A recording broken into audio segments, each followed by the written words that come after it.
Saya Pak Betor, kemudian orang namanya Widodo, orang namanya tadi Denis siapa? Terus satu lagi orang Profesor Paiman yang kemarin awalnya kemudian mencoba WA saya, tapi saya mengucapkan terima kasih Prof Paiman, beliau WA lagi minta maaf ke saya. Sekaligus mengaku kalau beliau dulu pernah punya usaha seperti itu ya di pasar pramuka. Ini saya boleh jawab. Tapi meskipun itu belum ada kaitan langsung, tapi nama-nama orang ini tertarik, dan kalau perlu saya sekali lagi terima kasih Pak Andi akan bisa membantu negara kalau menghadirkan Widodo itu sehingga semuanya clear. Karena saya dekat juga Pak Paiman, berteman juga dengan Pak Paiman. Jadi intinya begini, apa yang di WA ke Pak Mas Roy itu bukan intimidasi dan apapun, tidak. WA sebagai teman. Yang saya baca itu, memang pengakuan beliau ya tahun 99 sampai 2002 dia mempunyai namanya pengetikan di pasar. Ada kios untuk pengetikan dan fotokopi. Ya, fotokopi, tapi bukan percetakan. Ya menurut dia kan, menurut beliau nih. Ya, itu sampai 2002. Ini kita bicara 2012, 10 tahun kemudian. Dikait-kaitkan dengan Pak Paiman ini yang nggak masuk akal buat saya. Ya gitu loh.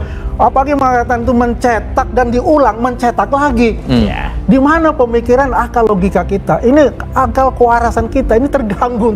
Kembali ke pertanyaan sekarang ini, kalau mereka pada tahun-tahun di awal 2012-2010 itu sudah menjadi polisi, mereka tahu betapa banyaknya ijazah-ijazah yang diproduksi oleh pasar pramuka.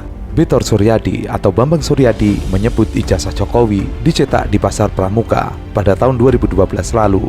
Pernyataan Betor ini menjadi viral, dan jika benar hal itu terjadi, maka aparat harus menindaklanjutinya dengan segera. Pasalnya, Betor Suryadi mengungkapkan, bukan hanya Jokowi saja yang mencetak ijazah di pasar pramuka, ada banyak politikus lain yang ikut mencetak ijazah di pasar pramuka. Betor juga mengungkapkan, ada beberapa nama seperti Anggit Nugraha, David dan Nugroho, Denny Iskandar, Indra, dan Yulianto yang ikut berkecimpung dalam ijazah Jokowi tersebut. Jadi aneh juga kalau sekiranya baris krim yang sekarang tidak mengenal pasar pramuka. Apalagi kalau orang-orang itu pernah di Polres Jakarta Pusat, Jakarta Timur. Artinya posisi pasar pramuka itu di antara timur dan pusat.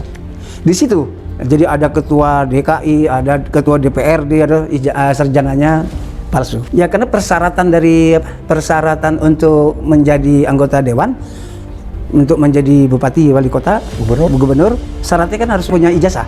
Nah, kader kami rata-rata pada waktu awal itu bertato, berpakar bahar, nggak punya. Nah, mereka dibimbing oleh kawan kita yang namanya Denny ini. Nah, Denny inilah yang mencari di mana orang-orang yang mampu, ahli untuk membuat ijazah. Nah, jadi di situ kami punya gubernur namanya dulu si Rodolfo Dede, juga sarjana ijazahnya palsu. Itu produksi pasar pramuka? Belum tahu saya, tapi setidaknya palsu. Ya, tapi dia dinyatakan palsu, terus digagalkan. Terus ada JS Saragi juga digagalkan untuk periode keduanya. Nah, jadi kita belajar dari situ, saya terus teringat ada pasar pramuka.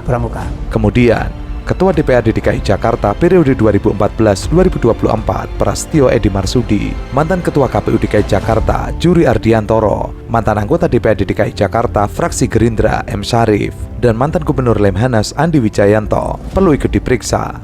Betor mendesak aparat tidak tebang pilih menangani kasus dugaan ijazah palsu Jokowi. Meski pasar pramuka telah terbakar pada 2 Desember 2024 lalu, ia menduga banyak bukti dan saksi yang menghilang. Ia berharap tidak ada kesengajaan pihak-pihak tertentu untuk menghapus jejak ijazah tersebut. Diketahui tudingan ijazah palsu Jokowi dicetak di pasar pramuka diungkapkan oleh Betor Suryadi pertama kali di media online. Ia mengatakan ijazah Jokowi dicetak ulang di pasar pramuka. Nah, saya cek setelah pulang dari Solo itu, saya lacak ke kawan-kawan saya yang di kader kan. Ini gimana kok ada pernyataan pertengkaran antara kawan-kawan Roy Suryo dan kawan-kawan dengan UGM, bahwa UGM mengaku ini produknya, tapi secara administrasi legalitas itu pasti palsu. Nah, saya meneliti terus tuh pernyataan-pernyataan itu. Saya jadi teringat itu pasar pramuka.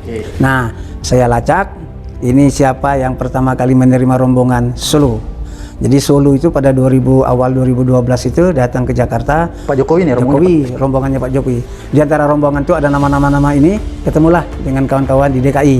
Nah, dari DKI itu mereka terus bikin pertemuan-pertemuan, terus bertemulah di Jalan Cikini itu. Markasnya Jalan Cikini. Jalan Cikini. Dari situ terus mereka terbitkanlah itu ijazah.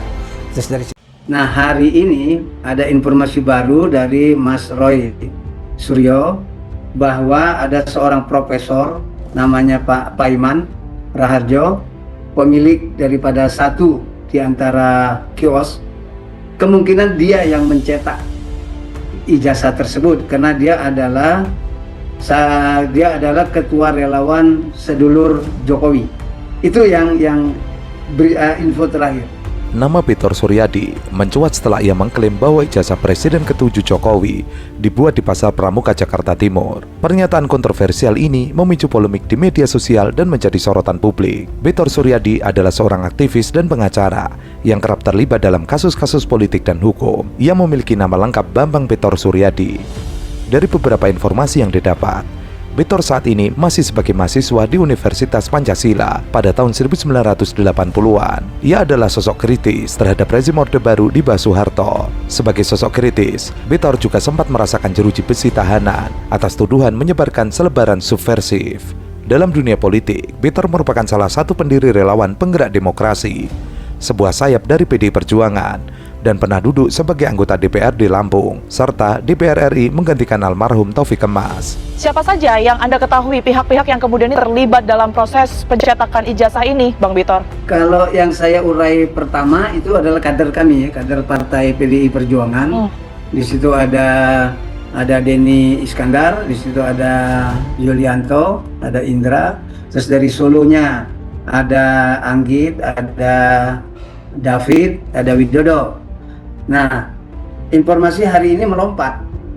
Jadi kalau tadinya kita menemukan siapa-siapa orang-orang kader, orang-orang tim Solo yang melakukan rembukan untuk membahas kekurangan dokumentasinya Jokowi untuk memenuhi syarat maju di Gubernur DKI. Nah, itu yang kita rilis tahun 2012. Kita menguraikan pertemuan-pertemuan, kita menguraikan siapa-siapa. Nah, tadi pagi Mas Roy Suryo menceritakan, memberi informasi bahwa ada ketua relawan Jokowi, dulur Jokowi, yang memiliki kios di situ, yang melakukan bisnis di situ. Sikapnya yang kritis dan vokal menjadikan label sosok kontroversial melekat pada dirinya. Seperti baru-baru ini, ia mencuri perhatian publik dengan pernyataannya yang menyebut ijazah Jokowi dibuat di Pasar Pramuka jelang Pilgub DKI Jakarta pada 2012 silam. Dalam sebuah diskusi publik, Victor dengan percaya diri melemparkan narasi yang kembali mempertanyakan validitas dokumen akademis milik Jokowi. Tak tanggung-tanggung, ia menyebut bahwa ijazah sarjana Jokowi tidaklah dikeluarkan oleh Universitas Gadjah Mada, melainkan dibuat di salah satu lokasi yang terkenal sebagai pusat percetakan di Jakarta, Pasar Pramuka. Tudingan ini sontak menjadi bahan perbincangan panas, membangkitkan kembali memori publik pada gugatan hukum yang pernah dilayangkan beberapa tahun silam. Pernyataan Victor ini bukan sekedar bisik-bisik, melainkan sebuah klaim terbuka yang menantang fakta yang telah mapan. Kalau saya intern partai, saya menjelajah dari awal pertemuan tim Solo masuk ke Jakarta, ketemu dengan Mas Prasetyo Edi Marsudi, terus ketemu sama siapa, ada juga kawan dari Gerindra segala macam, mempersiapkan dokumen Ahok, mempersiapkan dokumennya Jokowi, sama-sama berbarengan rombongan ke KPUD. Ketemu sama Juri Adrianto. Saya batasi sampai situ. Nah, terus selesai DKI, Jokowi melompat menjadi presiden, Ahok menjadi gubernur. Maka tahun 2015 daerah itu, Pasar Pramuka itu dilakukan penertiban. Tertangkaplah beberapa orang pelaku bisnis sarjana itu. Nah, itu data mereka tentunya ada di Polda. Nah, dari situ terus bergulir.